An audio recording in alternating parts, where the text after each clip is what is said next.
everybody. What is up, everybody? How is everybody doing? Got a little new intro today. Yeah, very cool. I liked it. Thank you. Yeah, it's really nice. Hey, Kevin, what's up? Glad you could make it tonight. I know you've been a busy man. Oh, so busy. He's a busy guy. Ken, what's up, man? Today. Gerald, Mr. Wills made it. Everybody bow down to Will. William Hot Pocket, is that what everybody calls him? Yes, we need to get that started again because it's kind of faded out and we don't need to let that go. I think somebody called him the other day. I seen him, Mr. Hot Pocket. Mr. Hot Pocket. So we have Jared here. Sorry. Appreciate you coming, Jared. I know you've been a busy man too. Who is that? Gerald's sitting in a hotel. Oh no, Gerald's in a hotel tonight? Yep. Well, I'm glad he tuned in. Thank you, Gerald. Oh, thanks, Who's it? Jessica, Bosa, Kike, Denmark, Brotherhood. Hey man, what's going on? I like that. If you, Paul.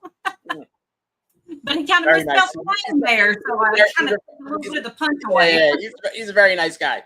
What's going on, Dondi? Dondi, man, what's going on? It's my Oreo friend. That was a really good joke at the barbecue at Jeremy's house because him and Lady Tiz, we were taking a picture together, and of course I was in the middle, and I've got to pop my gums and like, hey, we're an Oreo now. And I tell you, it was the best laugh I think I had in a long time. So I love that guy, and she's amazing too. All right. Y'all, I don't know if you see it, but we do have a new logo in the top right-hand corner. That's right. Sinking pencil. At it again. At it again. So, yeah, I love it. I do too. He did a really good job, guys. If you need a logo done, highly, highly, highly recommend him.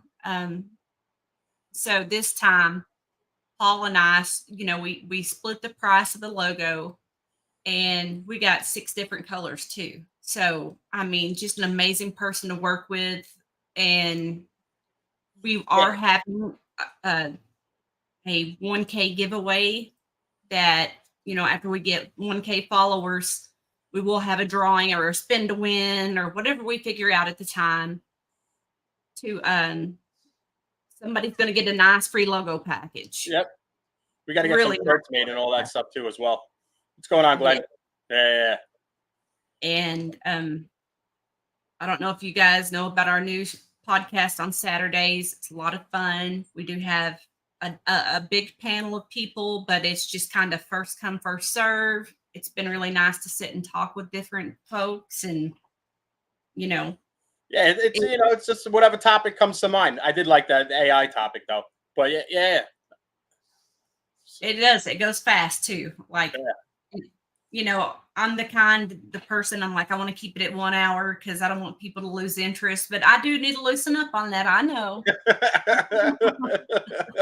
I just worry that, I don't get on the drawer by ending the chat. It's like, Jared said, # we need shirts. Yeah, I know. Yeah. We got to get it. We'll get them made. Yep. 419's in the house tonight. And tonight we have this amazing man. You want to tell us a little bit about him, Paul? Do I want to tell you about him? It's Kai from Lucas Landon. I don't think he needs a big introduction. Yeah, I mean, what can I say about him? That's he's just an amazing guy. I love you got to go follow him on YouTube. I love his YouTube videos, and he gives the before, and then when he cuts them, and then the after, So it keeps me. Every time he fucking puts out a video, I'm on it. Yes, so. Absolutely, and I am very glad he was able to join us tonight. Everybody, hi from Lucas Landon. There he is. Hi. It's really weird looking at myself. I know. I feel the same way. It's okay. Yeah, when you were saying this amazing person, I didn't know who you were talking about. Oh, now come on! I was so glad to get to meet you at the barbecue. I know we didn't really get to hang out much. Oh, likewise. So, did you come just for the barbecue, or did you have a complete trip? We came just for the barbecue. Wow. Yes, Her- sir. Heard That's- the food was really good, so we had to Yeah. come now. Yeah. How come you didn't come, Paul? I was there. You were there? Yes. Why didn't you say? Did you say hi? Yes, I did. Now that's funny. And you said hello, Paul. Damn it, I am not that memorable. That's it. I gotta do something else. Okay. Bye bye. That is so funny. It's okay. I mean, there was a lot of people there. A lot of people I still don't know, even looking back at the pictures and trying to figure out who everybody was, and Yeah, realized I'll be honest. I was off to the side with a couple of the guys that I do know, and the whole time we were like, "What's that person's name? yeah. Who's she with? Who's that Yeah. person in green?" And I'm the same way. I'm not a people person. And, I found Paul and then Ken from LMK. And I was just like, all right, I'm going in my corner and leaving everybody alone so they can leave me alone. Oh, yeah. I remember you guys. Yeah, you were in that first tent. You were in Yeah. under the first tent. I remember now. I remember, Yeah. Paul. I remember now. Well, I'm glad it jogged your memory. All right. Yeah. And Paul, that's a different kind of burn. I'm sorry, man. I'm sorry. That's all right. Paul, need to grow your hair out a little bit. Yeah, I gotta do Where's the something. I gotta change. So I watched a couple of your videos last week and looks like you're doing pretty good this year. Pretty good. Everything's in the beginning of the season, I told myself I should probably not pair too many animals just because I wasn't sure the situation, if I was going to be able to rehome them or not. And I was talking to somebody about this, and right after I had that conversation, I said to myself, like, I got into this because I like the breeding aspect, the actual breeding aspect of it, not just having the animals, not just looking at them, but the actual breeding. Like, I could be breeding normals and I would still be happy with it. So I was like, why am I doing that to myself? Why am I cutting out the most enjoyable part of it? And so I thought about it, and I said, you know what? I'm just going to breed what I want to breed, and then and use my other avenues, because I wasn't doing shows all these years. Oh, really? So how Yeah. long have you been? I started in late 2016, and from 2016 until last month, between 2016 and last month, I only did one show, and it wasn't really like my table. It was like my friend's table, who at that time didn't have that many animals to sell, and he didn't want to have like a bare table, so he asked me to bring some of my animals, and that was the only other show I did. So I thought, why not do more shows? Get and I found somebody who is now a friend, and he's starting his own pet store, and so I can offload some of the animals to him. So that way I can really just enjoy the breeding part of it and continue breeding. Because before I was like, oh, I should only do maybe like 20 clutches, but now I'm like, you know what? I'll do 60. I don't care. I'll do 60 clutches. Shoot for the stars. Heck yeah, man. Absolutely. Well, we're still trying for a clutch up every day, going in there, and we actually moved our snake room in the house. It was in the smallest room, and we had to get another ASF rack. So it kind of caused some issues along with a few other things. So we actually bought what's it called? Not a sonogram, because Ultrasound. There we go. Yeah. Off of Ford Motion. And so we see some eggs in some, and some we see some follicles. So we're still keeping our fingers crossed that, something is going to happen for us this year. This is our third year in. So, we raised everything from a baby. Most everything come from Bob Vu. And, I guess you heard about the controversy on that today, right?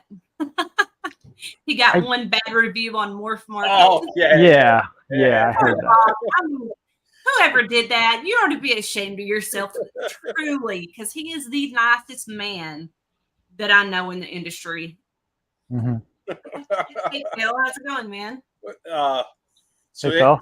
I just caught the clip of that, and then they pulled up what Brian pulled up the what the review was.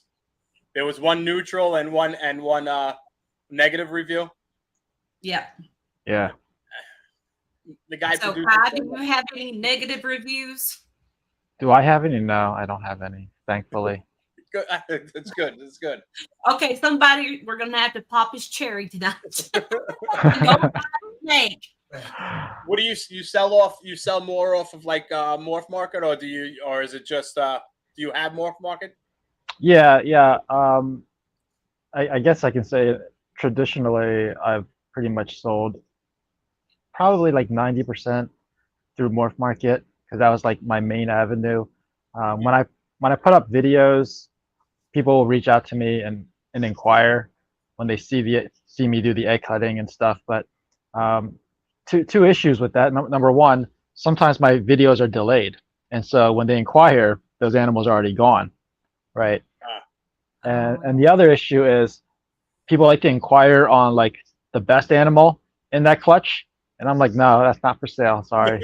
So I don't really sell that much through YouTube, through the videos. It's mostly through Morph Market. Or Instagram?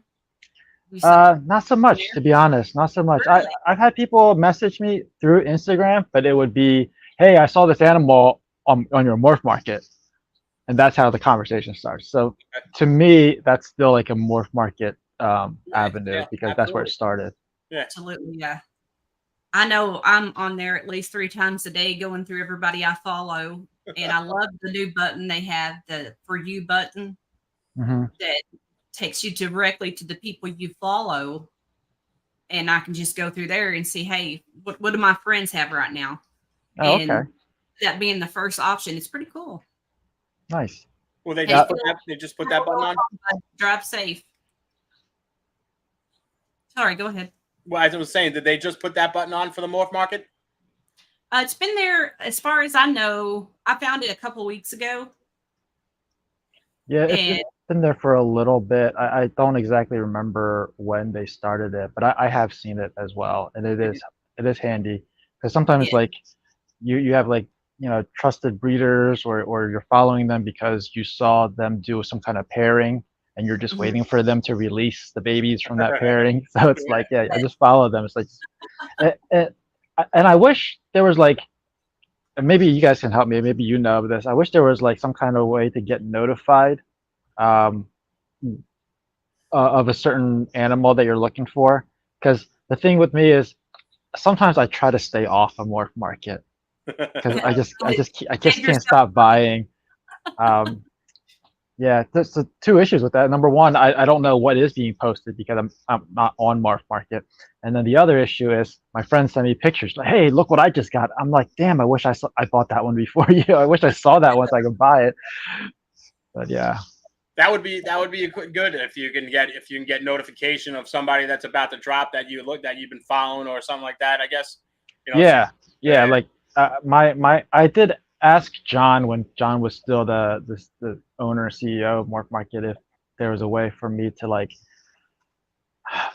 put in a list of genes, and then whenever an animal becomes available that has one or more of those genes to get notified of it. And I think he gave me some like PR spiel about it. I don't remember exactly what he said, but it's always like, yeah, we're working on it. We're always looking at data and blah blah blah, and try to provide the best user experience and stuff like that. So Mike, that is a lot to keep up with the data. I work at I did. I'm on medical leave from Texas Instruments, and all of the data that can come out of everything, and how concentrated it can actually be. To what they have right now. I know Morph Market, they've been, since the new guy's taken over, I'm not even getting into the politics of that or anything else. I don't care, honestly. But it does seem like he is trying to improve everybody's Morph Market experience. And that's a good thing. And I'm with you. I mean, that would be neat once they do implement something like that where you can have that filter set and just bam, bam, bam. And that'd be neat. Mike is saying that you can save searches and it will notify you. Oh, okay. I'll have to So I look guess into that. searches that you're already doing. I guess that. All right. So it's kind of like, I think it'll satisfy what I'm trying to do. So when you search, you put in the genes that you're looking for. Mhm. I guess. Okay, I'll take a look at that. Good There to you know. go. See, solving All right. problems, guys. What's next? So, what's one of the breeders that you buy from more frequently? Buy from more frequently. I don't have anybody that I really like. I don't want to. I don't want to make it sound like I'm not loyal to anybody, but like if I see an animal that I like, I will probably buy it. I'm not very specific to any one person. Although like the bigger the breeder, the more likely they'll have an animal that I want. Yeah. Right. I get that. So, what are you working heavy in right now? I'm still working with, my three main genes are the clown, pies, and desert ghost are still my top three. But this year and towards the end of last year, I've been focusing on mixing those three together somehow, some way. And I think this season, so my past seasons have been like a pied season where I'm producing a lot of cool pied stuff, or a desert ghost season where I'm producing a lot of desert ghost stuff that I want to hold back. But the past seasons haven't been like a clown season because I've been trying to produce clowns. I just don't get to hold them back. Either they're the wrong sex or they all came out looking the same, and I need some variety. But I think this is the season. I think this is the clown season for me because I mean it has to be. I just produced a clutch. I don't want to say what it is because I always come on these podcasts and then I tell you what my next video topic is, and then nobody ends up wanting to watch it, or they're like, "Oh, I already know about it." I don't want to say what it is, but so the next video is a DG pied stuff, but the one after that is a video on the clown clutch, and there's a couple amazing animals in that clutch. I'm really happy with it, and I finally hit a decent sex odd. I think it's 2.2, so it's where it's supposed to be. Because in the past I hit like 7.1, 6.0, 5.1, 4.0. So, did you adjust the temperature in the? No, I looked into that and I asked around, and people who talk about adjusting the temperature don't have like a valid reason or rationale why that would work, because the ball pythons have XY chromosomes, right? XY is the sex determining chromosomes. I know some other reptiles use WZ, but if they're sex determined chromosomes, then the sex is determined at fertilization, right? So why would a temperature change it? But I don't know. I did notice that, and I don't know if it's just coincidental, because last season was a season I put together a new incubator, and I did notice that it seems like more clutches at the top left corner yielded more females, whereas the bottom right corner yielded more males. So what racks do you use? What? Racks, snake racks. Do you use? What snake racks? Yeah. What do you mean, like in the incubator, or are you talking about my enclosures? Yeah, your enclosures and everything. So your incubator, you said you built it yourself, right? Yeah, the incubator I built it myself out of an old Pepsi cooler. Right. The racks are, my PVC DIY built. Yeah. So I actually had a good friend tell me, whenever you're incubating halfway through, take the container out, turn it, and put it back in. Uh-huh. So it's cooking evenly. Oh, okay. And yeah. Okay. I mean, everything hatched out. I don't know the sex odds yet. It wasn't my clutch. I had a rat customer purchase a pet from somebody, a local breeder, for $150. It was a month and a half. They had it for a month and a half at their house, and then they opened the drawer one day and she had eggs. So they were not set up for this snake at all, or babies or anything. So she called, brought them in, we hatched them out here. Everything survived, everything's doing great. But yeah, I have no idea about the sex odds, and it was neat to at least experience that for the first time, because we haven't had our own clutch yet. But and that was a ball python clutch? Yes. Oh, nice. Yep. But we did the same thing. My husband built the incubator. We would love to be able to afford a Wilbanks one, but yeah, that's not in the stars for us right now. So yeah, I think the biggest benefit to the Wilbanks one is that it can cool down. Yep. Yeah, but I don't have that problem. Like I live in New Jersey, and it just doesn't get hot enough over here to need the cooling portion. Especially since I do the stuff in my basement. My basement stays pretty cool. Even at the hottest times, even if I have my AC off, I think my basement stays like high 80s. So I still need to bump it up a couple degrees to get it to 90. Right. Wow.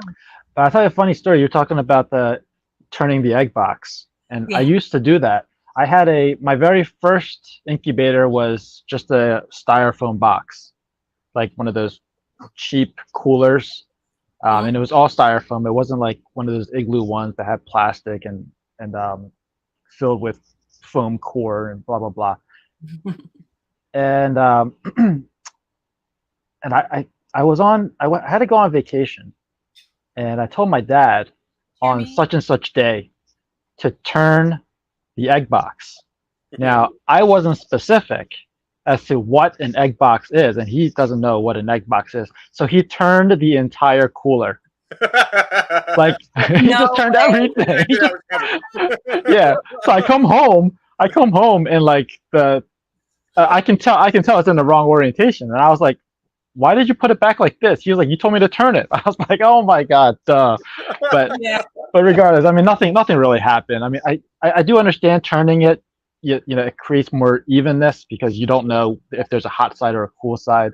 But the whole clutch hatched and it was fine. Although now with my incubators, I do notice that the ones towards the back where I have the heat tend to pip first, but they all seem to crawl out around the same time. I don't turn it anymore.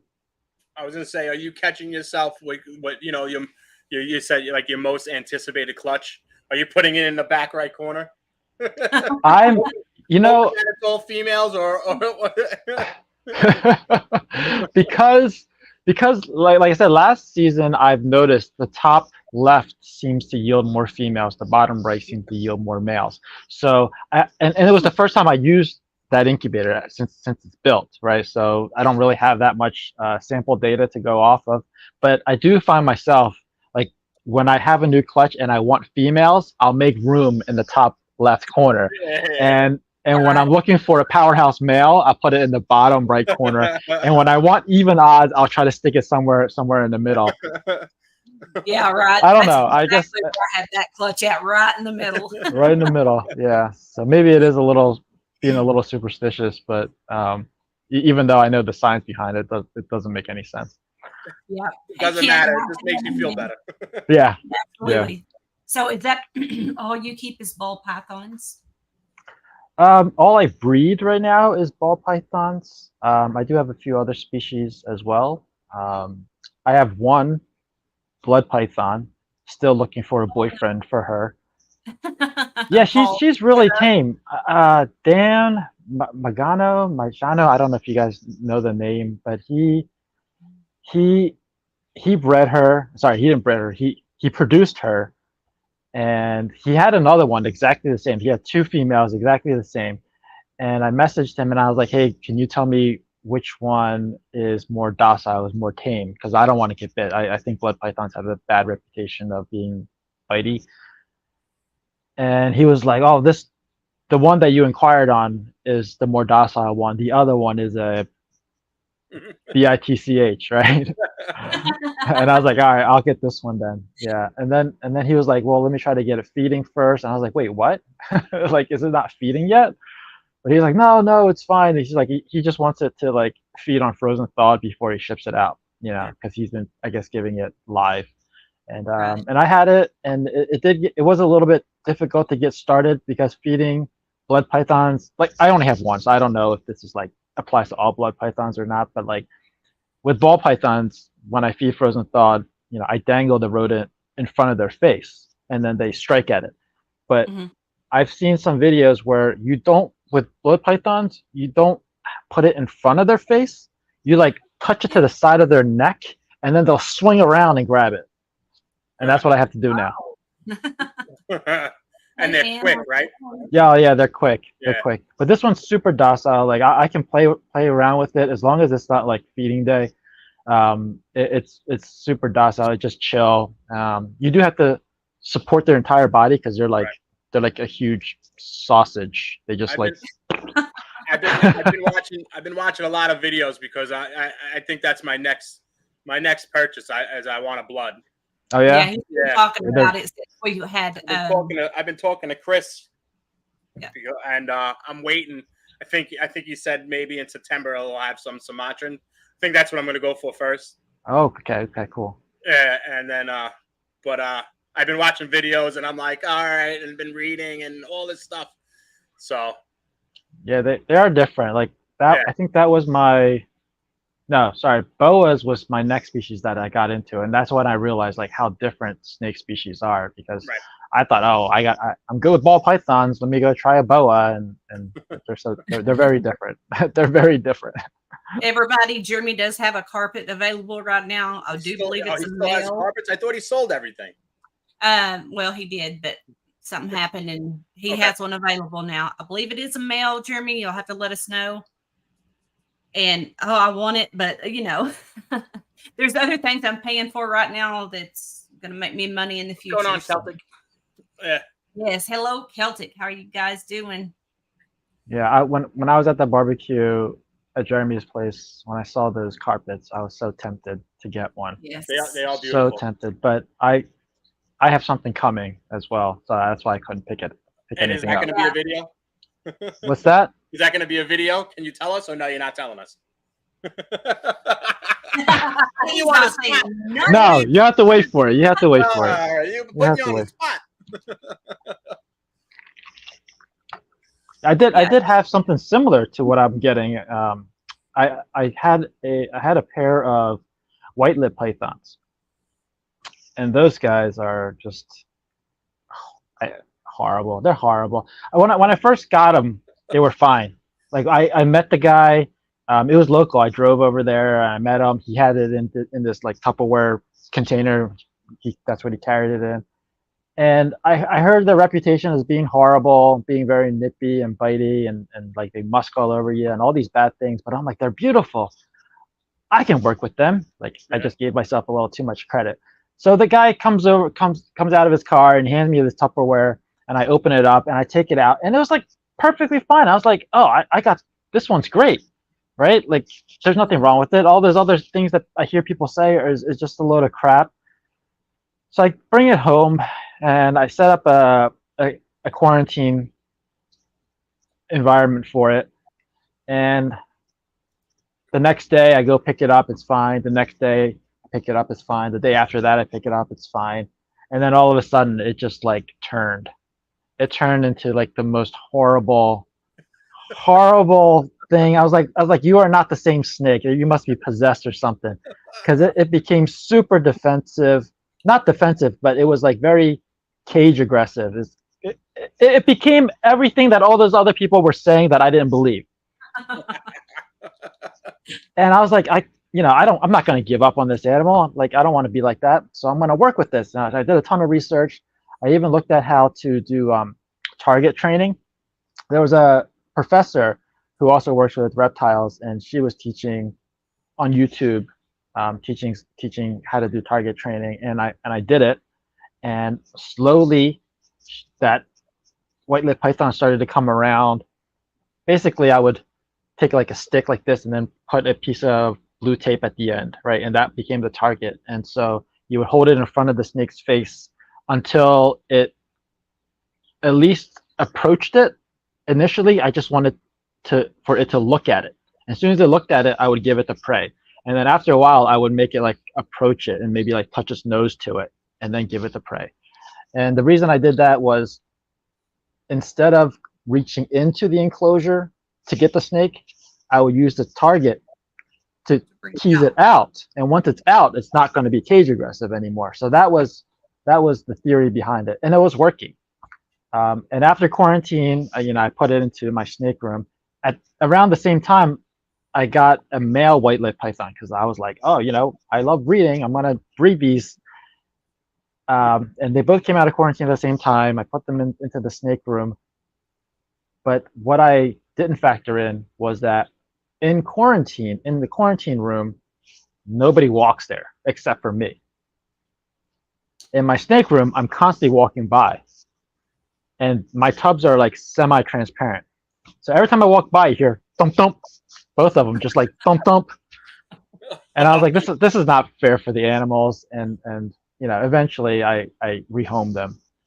So that was my lesson on how different species are. Jeremy said, you need to let me get that male carpet python, sir. You'll just have to buy me an enclosure for it because I'd have to show that off all the time. So how many clutches have you had this year already?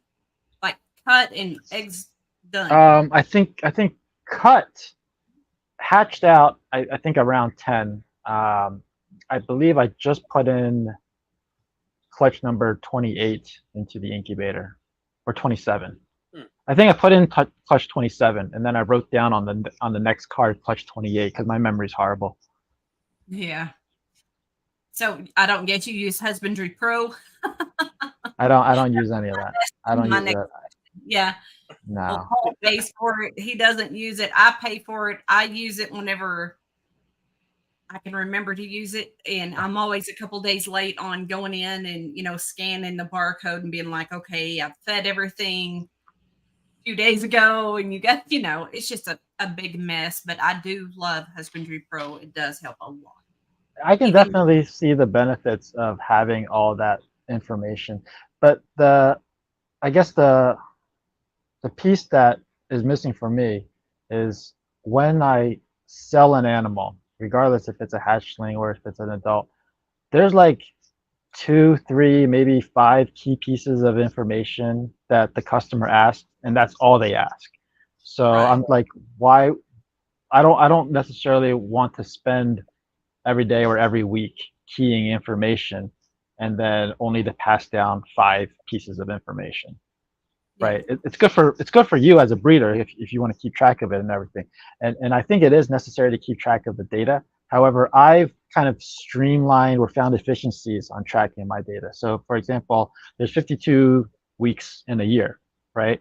And instead of tracking an animal feeding 52 times a year, I just track the 2 or 3 times that it missed in a year. And then I can just deduce the fact that, it only ate 49 out of 52. Well, see, once you hit a certain number, I'm like, if I don't put it down, if I don't, scan that pairing in or whatever it is, I'm going to forget it because I'm the world's worst about, and I can show you this right now. I have notes everywhere on my desk. You ever see that movie? You ever see that movie Memento? And then with 2 podcasts, I'm always doing something. And so I forget so easily about all of that. So yes, Husbandry Pro is a must-have for us. Holly, I tried, Jeremy said.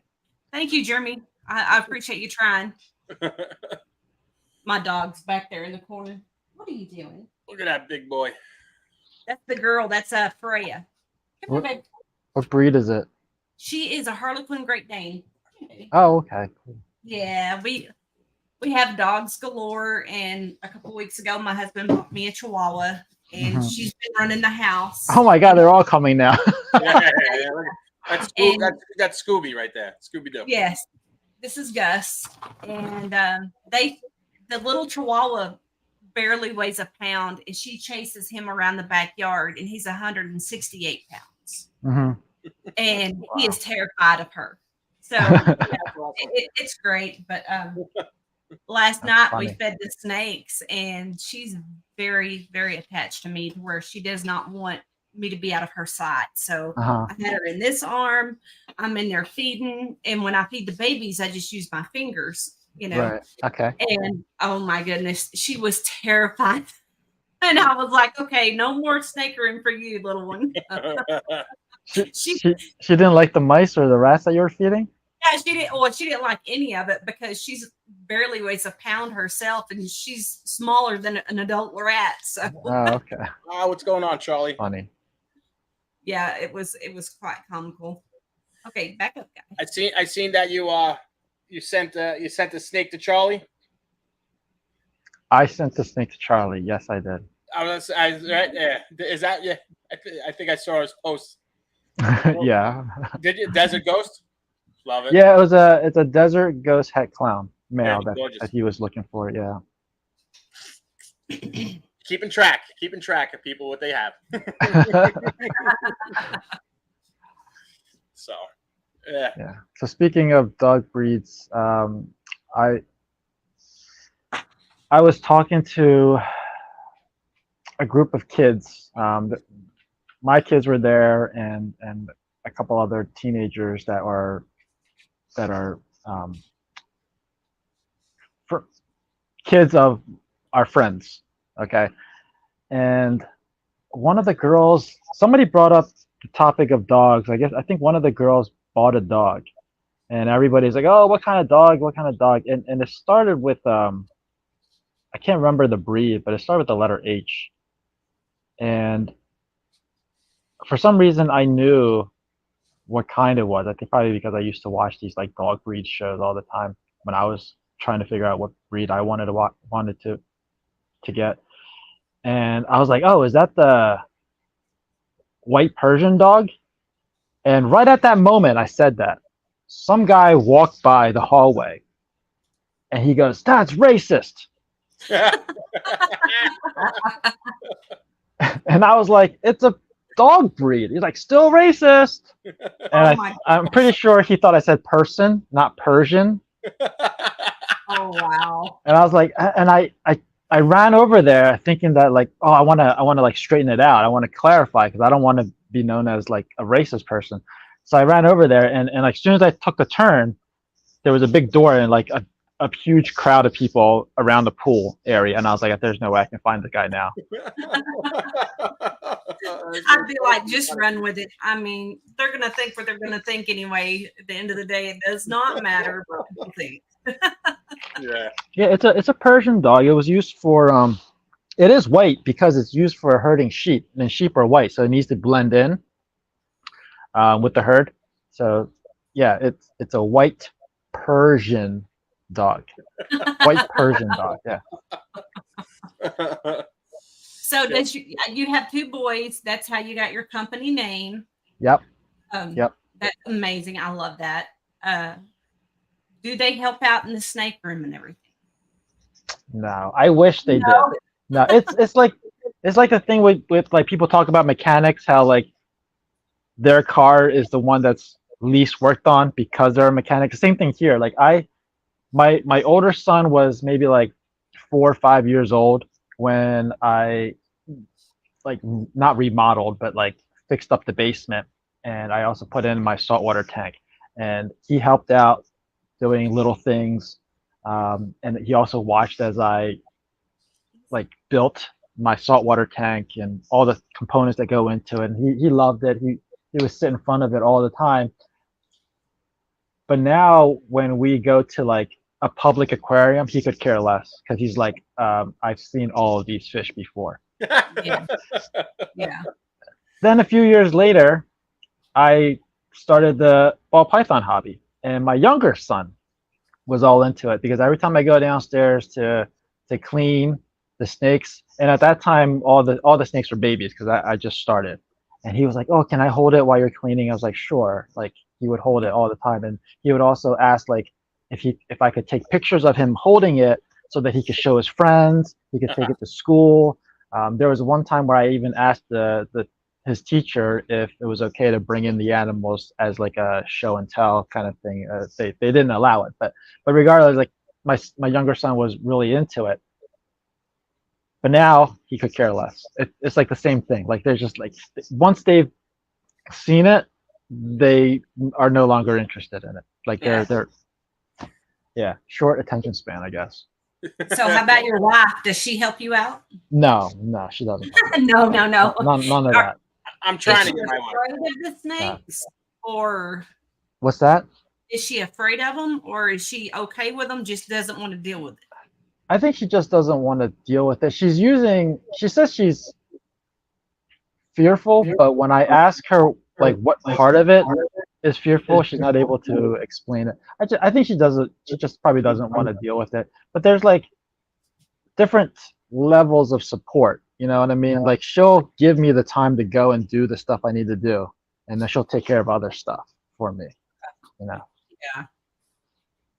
Well, I couldn't do it without my husband. He's in there anytime I need him. He feeds, I go in, I'll feed the little ones. He'll go in and feed the big ones. Mm-hmm. We kind of tag team on the cleaning, it's always something. And then on the weekends, we do raise our own rats. And so that's a big to do. And the rats, yeah. Yeah. But we love doing that too. And we're both over there going, oh my God, look at this baby. It's so cute. Mm-hmm. You know how it is. And you just throw it in the next thing you do is feed it to a snake. Yeah, whenever you get like a new color mutation, the rats seems to produce new color mutations much faster than the snakes. Yes. But yeah, they seem to produce. I had this one that was like silver coat with red eyes, which I didn't even know that was possible. But apparently there's a name for that mutation. I don't remember what it is now. But that's pretty cool. But the rats do take a long time to. I mean, they're a lot of work. What I found was listening to like music that is fast, or listening to a podcast that goes fast. Yeah. And that I actually did a little bit of an experiment. I used to listen to What's in Your Cup with Brian. Oh yeah. And he talks really slow. He's like, hey guys, listen, let's check out who's not in the hobby anymore. Like he talks really slow. And when I listen to him, I realized that I do realize that at that time my colonies were increasing in size. And so when I was spending more and more time cleaning, that's what I factored. That's what I thought the cause was. It's just that the colony was getting bigger and bigger. Mm. And I was listening to his stuff. And then one day, on a Tuesday, I had missed Adam from Proper Royals, one of his podcasts. So when it came time to clean the rats, instead of listening to Brian, I listened to Adam just to get caught up on what he did. And yeah, I finished cleaning the rats 30 minutes early. Because Adam talks fast. Adam's like yap yap yap yap. He talks fast. I mean, it's good stuff, but it's at a much faster pace than Brian. And so now I'll either listen to music that's like high tempo or listen to somebody talking quickly, and that gets me going. You get into a rhythm. I guess it's a lot faster rhythm than just coasting through. Yeah. We love listening to the Reddit stories. And, they have stuff all the way from, the worst thing that ever happened to you in school to, hey, what did your wife do to you? Da da da da da. So it's the same thing. We're either music or Reddit. Yeah. Yeah. I do that in the snake room too now. When I'm cleaning, I'll put on something just to have some music or have something going on, some audio, just to keep things interesting. Speaking of other people helping out, my dad does help out on occasion, especially when I go on vacation. So I told my dad, I was like, listen, you and I can never go on vacation together, because one of us needs to be around to take care of our garden, take care of my fish, take care of our chickens. We have chickens in our yard now, and of course the snakes. So unfortunately, we can never go on vacation together. But oh no. When the last vacation I took, and we were talking about this, it was a cruise to the Bahamas, and we left from New York and spent 2 days traveling to Florida, right? And I told my dad that there was a clutch in the incubator that should be pipping any day now. That's what I said to him when I left. And I said, when they do pip, if you see at least one with a slit on the egg or with their nose or head poking out, that's when you know you can go in there and just cut all of them. Just cut a slit, just so we know for sure that they can come out, even if they didn't have an egg tooth or whatever. Right. And he was like, all right, cool. Then I told him of another clutch that I've already cut. And I said, just wait until the last two crawl out of their egg, and then you can put those into the snake room, into their rack, right? And I told him how to set it up with like 2 layers of paper towel and water to keep it moist so they can shed and all that stuff. Well, apparently he got confused with the two clutches. Oh no. And like I said, I left from New York, and once we leave, I didn't have internet, right? Mm-hmm. I had no internet. I have no way to connect. Like, we could have bought the internet package so that we could still communicate with people at home. But I said to my wife, I was like, it's vacation. I want to relax. Maybe not having the internet is a good idea. So I'm not like tethered to my phone for the entire time. So we didn't buy the internet package. So from New York to Florida was 2 days. When we docked at Florida to get refueled, I got a picture from my dad of the eggs that just pipped, and they're in the snake room in a tub in the rack. And I'm like, that doesn't look like my incubator. So I called him right away. I was like, why are those eggs there? He's like, you told me to take them out of the incubator. I was like, no, that was the other clutch that was waiting to crawl out.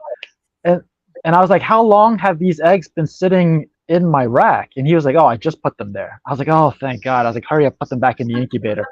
Because they would have been like, they probably would have been dead. Like, they weren't fully developed, right? They had like a couple more days to go. Usually after they pip, they have a couple more days to absorb the last bit of yolk. Yeah. And I was like, oh my God, that was luck. That was just. My question to you is your dad the one who turned the incubator around? Yeah, it's the same guy. It's the same guy. He's always saying like, oh, you don't communicate well, or I'm like no. So back then when he turned the entire incubator around, we didn't have, well, at least he didn't have text messages at that time. So I would have to speak to him like verbally and teach him how to do it. Now we have text message, right? And we have the app that we use. You just speak into it, kind of like the Instagram app. Instead of texting, like writing it, you can just speak into it and it records it. So now I have proof. I was like, Dad, listen to the message again. Now you know it's not me, it's you. You're not listening. So yeah, but he's still a lifesaver. Though. I mean, without him, I wouldn't be able to leave. I wouldn't be able to leave the house without him. I love your dad. I mean, that's something like my middle child would do. I mean, she is a literal person. You tell her what to do, and she's going to do exactly what you tell her. Yeah. So that happened. Another internet related, where I should say, it just shows how reliant we are on the internet now. When we got to our second stop at the Bahamas, keep in mind, like, I was with a group of friends and family, and none of us had the internet package except for like 2 people who had an international plan, and it was spotty. The signal that they were getting was spotty, and we're supposed to go visit something called like the Queen's Steps or the Queen's Stairs in the Bahamas, and they were using their phone trying to follow the direction on Google Maps. And I guess we must have taken a wrong turn, because for a while we weren't getting signals. And he was like, oh, I think we have to make a turn over here. And the name of the street. So you guys, you have to know, like, when people go to Bahamas and you're traveling there, you have to know that you're in the touristy area, right? And so everything looks beautiful. But we got off of the ship and we had to walk to the beach, and we didn't have the signal to give us like the directions that we needed. And even if it did, we don't know where we're walking into. But anyway, we took a turn, and the name of the street was Prison Lane. That's awesome. Oh It was no. Prison Lane, and we look around, and there were just like chain link fences with like barbed wire. There was broken down cars. There was like homes that looked like nobody should be living there, but apparently somebody was living there. And there was like, oh, and I saw this huge dog. It looked like an English bulldog, but it couldn't have been an English bulldog because it was like huge. It was like massive. I thought it was like a rhino at first. Yeah. But we took a turn. It was like Prison Lane. I was like, oh my God, I don't know if we should be here.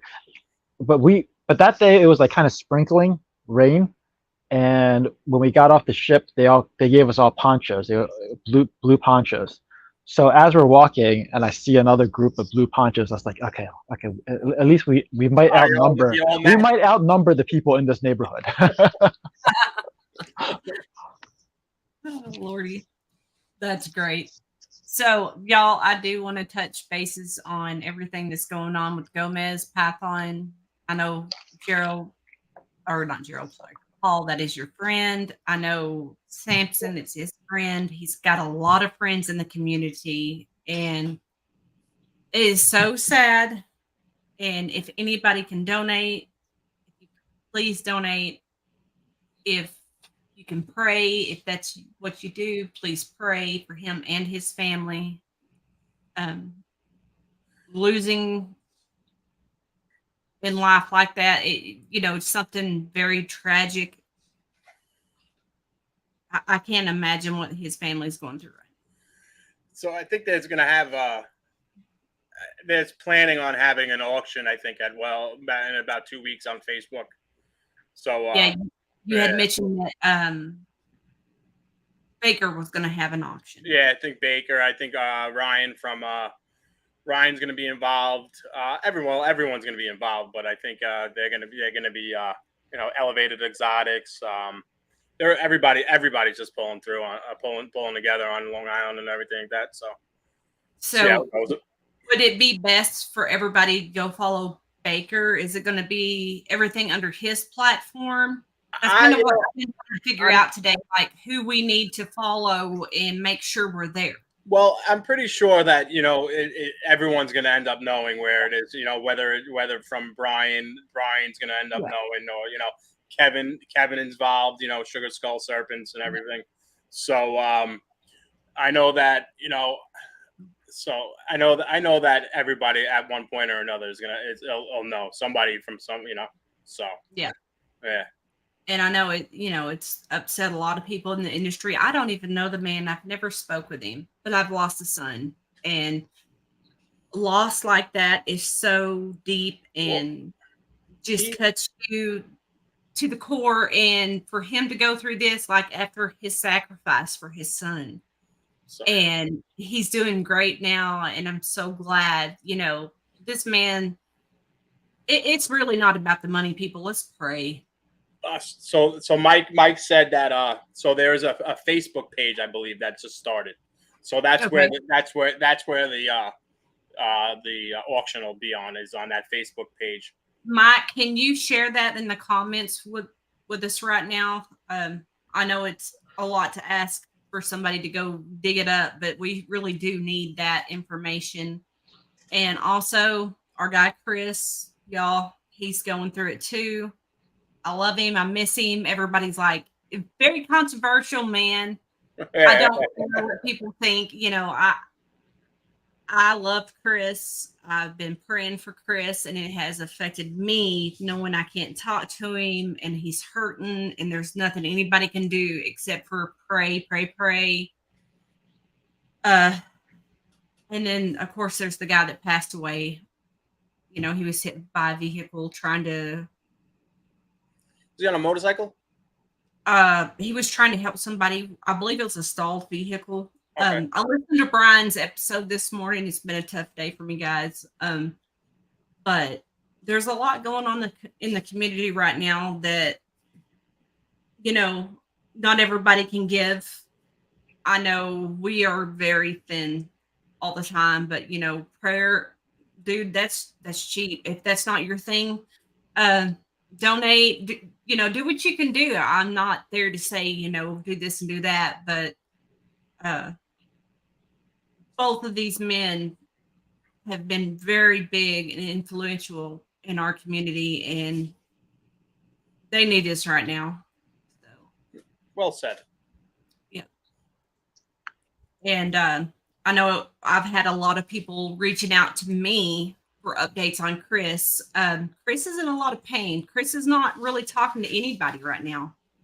He is dealing with what he is going through, and everybody needs to be respectful of that, just like what Gomez's family is going through. I know when I was going through a really hard time, I had people reaching out to me. I was not in the place nor mind to reach back out and answer questions. Just be patient, and everything, will work itself out. It'll come out,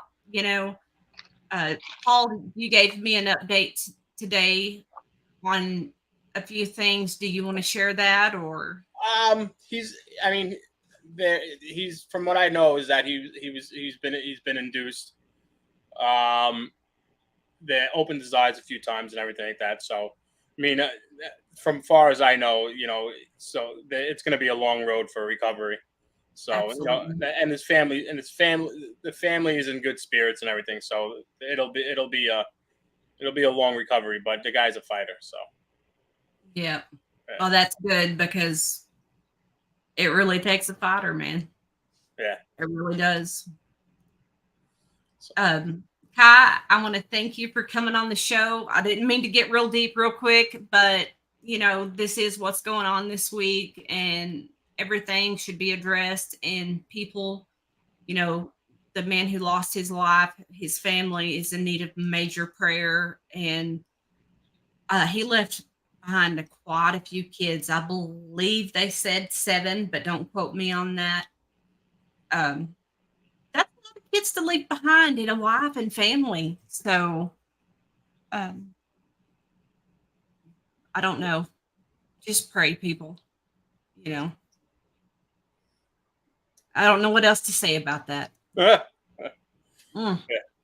So, anyway, thank you again, Kai, for coming on. I enjoyed talking to you. If you will just meet us backstage, just stay on. We'll close this out and come right back to you. Okay, great. All right, Thanks for having me. All right, Paul, I'll let you close everything off. All right, you're letting me close it out. Thank you for everybody for showing up and supporting us. Make sure you hit that like button and subscribe to Texoma Exotics YouTube page, and we will. And Large Marge Morphs also. Oh yeah, you could be, and you can please subscribe to my dwindling YouTube page if you can. We are trying to get our 1K followers so we can get monetized. We're going to do our logo giveaway then. Yep. We will be doing t-shirts eventually with our new logo. We're going to be doing stickers. Things are coming up for us. We're trying. It's just... it's slow moving. It's slow moving. It's slow moving. It really is. Slow and steady wins the race. That's the way we're going to look at it. I have dog hair all over me where he laid on me. Y'all see that? That's cute. Yeah. All right. That's you, Mark. All right, everybody. We love y'all. Have a good night. Let us know if you need anything. We love you.